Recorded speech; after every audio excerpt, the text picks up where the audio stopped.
Hari ini saya ingin menyampaikan singkat saja. Saudara sekalian, negeri kita ini beruntung telah melahirkan dua putra bangsa terbaik. Kita menilainya sebagai bapak bangsa. Siapa dia? Adalah Bung Karno dan Pak Harto. Kita bisa berdebat 1001 malam, pasti semua mengakui itu, lepas dari kekurangan dua beliau. Setelah dua pemimpin bangsa yang besar ini, presiden dan pemimpin negeri ini, kita selalu mendoakan agar mereka ini mendapatkan berkah turunan kebaikan dari kedua bapak bangsa ini.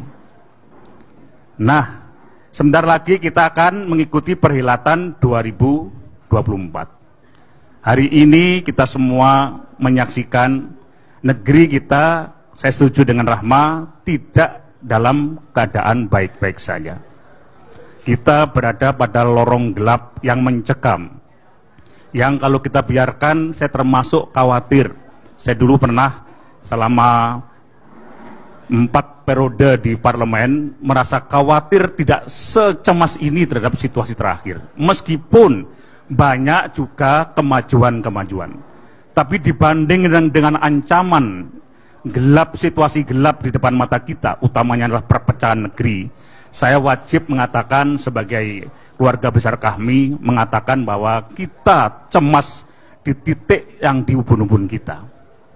Itu kenapa kita selalu berdoa di situasi yang sulit semacam itu. Kita membutuhkan seseorang, mungkin terlalu mengimpi kalau kita mengatakan dia Mesias atau juru selamat.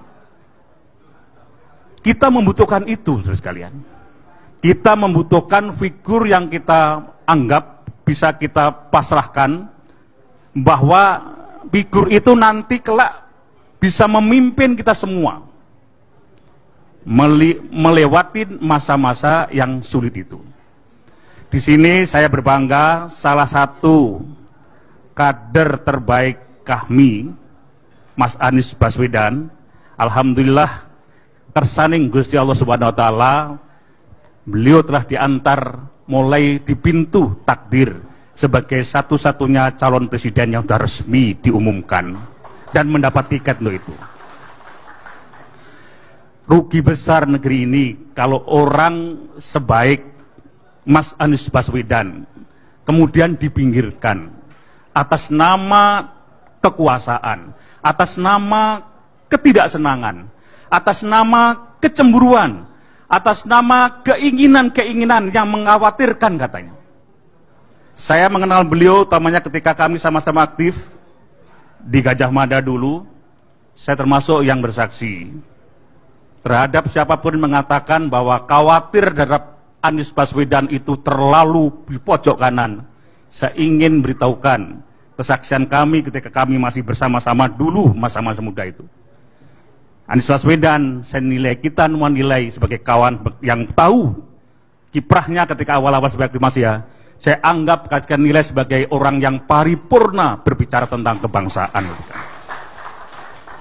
Kurang apa? Bebet, bobot, bibit.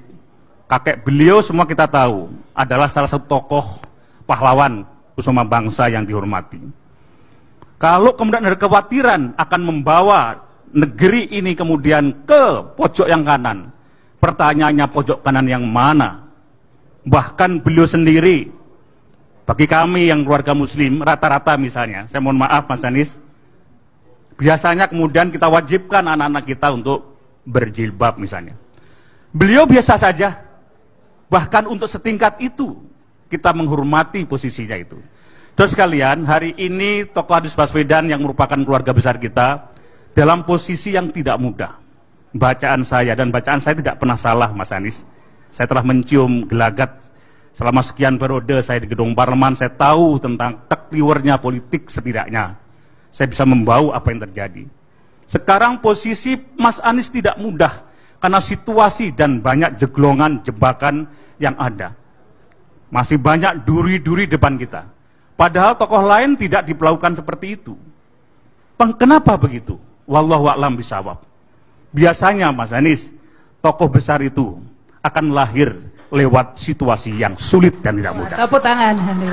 Biasanya pemimpin besar itu yang diinginkan dan diharapkan oleh situasi kenegaraan, situasi lingkungan tanah airnya ialah melewati masa-masa, melewati situasi-situasi yang penuh onak dan duri. Baik. Oleh karena itu, saudara sekalian, saya berpandangan, mudah-mudahan ini cuma ini,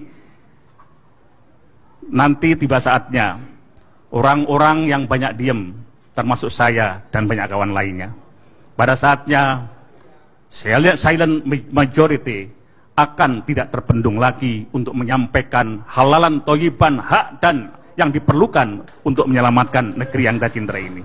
Hanya itu, saya tidak bisa mengatakan banyak. Saya belum saya bukan menjadi tim suksesnya Mas Anies Baswedan. Tapi saya sampaikan hati kecil saya. Saya pernah menjadi ketua Dewan Pembina para mantan-mantan kepala desa dan perangkat desa secara nasional, dan kami masih rajin ber-WA-an untuk itu. Silent majority, suara arus bawah, presidennya para kepala desa. Saya tahu apa yang mereka lakukan dan tertuju pada siapa. Tokoh Anies Baswedan kelak akan tidak terbendung ketika sudah tiba saatnya. Insya Allah demikianlah ya, Merahma Sarita, saya kira itu sedikit saja yang saya sampaikan. Nanti kelak suatu hari, saya tidak tahu kapan waktunya, kita dan kawan-kawan yang silent majority akan menyampaikan yang perlu kita sampaikan sebagai muadzin untuk mengingatkan situasi kebangsaan kita.